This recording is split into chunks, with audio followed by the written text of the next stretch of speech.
Story time, y'all. This is called The Great Pretender. This is actually about three people, but like the third person, he goes skirt, like he's gone, like probably in like the first 2 minutes. But anyway, this is about a super gorgeous girl, a cute African guy that drives a Mercedes, and another guy who he works two jobs. And anyway, let's get to it. So, there was a girl who she's super gorgeous and she's actually a friend of mine, and she just gets like, she kind of has her pick of guys, and good for her because that's super awesome.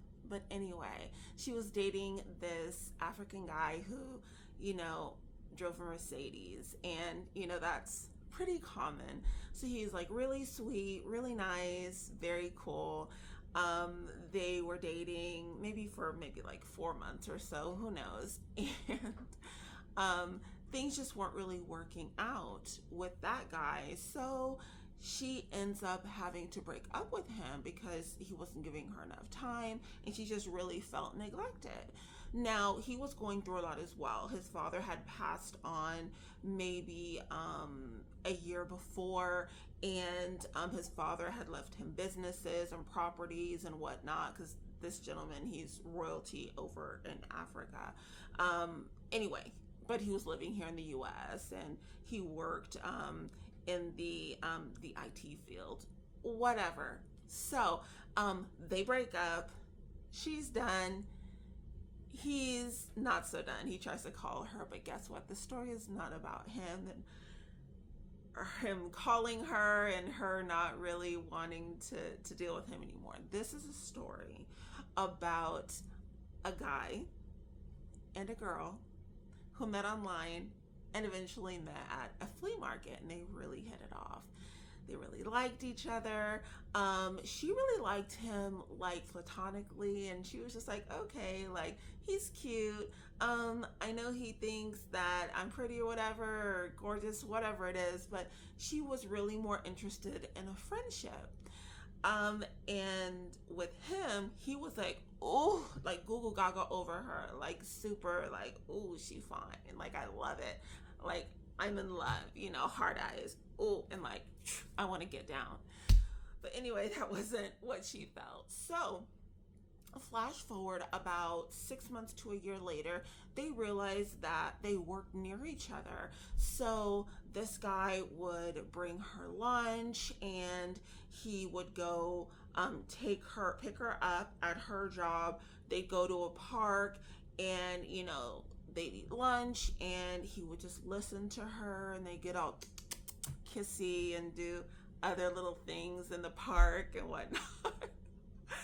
Something that a park ranger would be really upset about.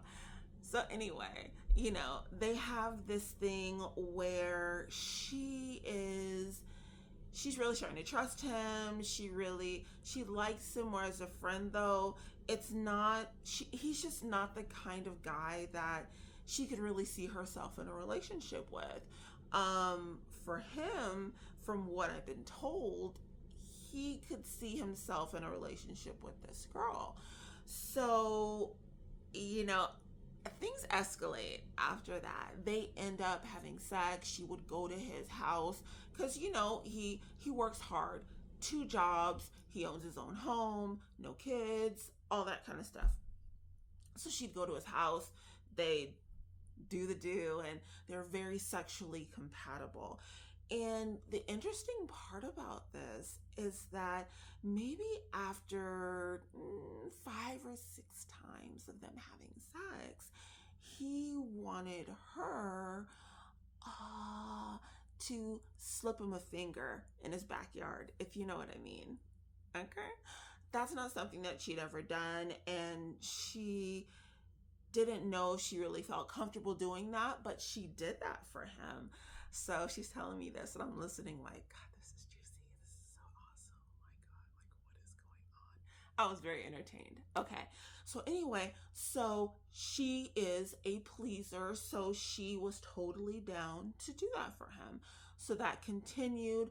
They're very, very sexually um compatible. That was something she was fine with, but I don't think that that was something that it was something he initiated, and he had even talked to her about it before, like, oh, the last girl I dated, like, she slipped a knuckle in. And I was like, child, please. I was thinking she probably slipped 3 fingers. Don't play with me. But anyway, like, I'm like, girl, did you really believe that? But okay. So they keep going, they keep going. Now, this is where it gets a little juicy. Okay. Um